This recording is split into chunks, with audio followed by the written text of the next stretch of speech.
The object I have chosen for our Advent calendar is a prayer card I have on my desk in my office. It's the size of a postcard and has on it words from the hymn, Dear Lord and Father of Mankind. The prayer card belonged to my maternal grandmother Rosemary. She kept it with her as much as she could. The card had belonged to my grandmother's parents before her. If I look on the back of the card, I can see their names, Nellie and Harvey Shoots. Also 1935, Christmas, Muswell Hill. That was where they lived. I wonder if my grandmother had given this card to her parents that Christmas nearly 80 years ago. They were a strict Methodist household. A religious gift at Christmas would make sense. If I look back at the front, I can see places where the original printing has been overwritten with pen. Handled so much, the print has worn away. This has been a very treasured object. Whose hand drew over the letters? It doesn't look like my grandmother's, but I suppose it must be. There are parts of the card which are discoloured and stained. With what, I wonder? Sweat? From fevered nights of prayer, perhaps? Or maybe tears?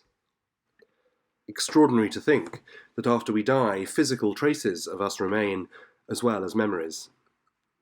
To touch this card is to touch something my grandmother held a lot, my hand where hers once was.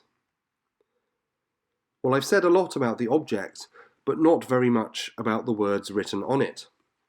They speak for themselves, really, and will be familiar to many of us. They remind me of one of my favourite sayings of Jesus: "Come unto me, all ye that labour and are heavy laden, and I will give you rest." But in many ways, the words on this prayer card are of secondary importance. What's more important to me is who this object belonged to and what it meant to them and their faith. My grandmother Rosemary is the holiest person I have ever known. She had the most wonderful prayer life, praying for a huge list of people every day. She spoke as if God was an old friend. They were happy in each other's company. I hope one day I might have that same relationship with God that my grandmother had. I don't know exactly how I get there. I suppose I could have chosen one of many things that belonged to my grandmother that I now have. I could have chosen her Book of Common Prayer and hymns ancient and modern, given to her on her confirmation in 1952 by her husband, my grandfather. Or I could have chosen her small cross, given to her after she stepped down from leading the Mothers' Union in her village. But I chose the prayer card because I see it every day. It sits on my desk with various other pictures and objects that are important to me. Each of those objects reminds me of someone, or some place, or some occasion. Objects have histories and accrue meaning. They can trigger specific memories for us. They can make us reflect on ourselves, on our memories, and on God. Once entrusted to us, we infuse those objects with our own memories and meaning. Will they be shared with others when we're gone?